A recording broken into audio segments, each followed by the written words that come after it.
Saini saa ngapi? Saa 9 kamili. I'm telling you the truth. As long as President Dr. William Ruto gives sacrifice and offering on God's altar, 2027 December utakutana naye kwa kiti cha ufalme.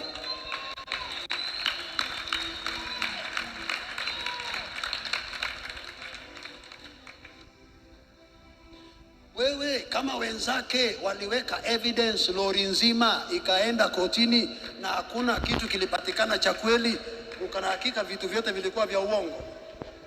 Mungu ni Mungu.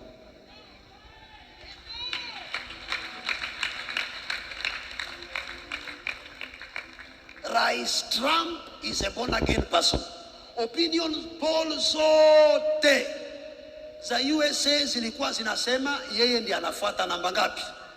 Wakati wa kuhesabu kura alikuwa namba ngapi? Wewe acha pere.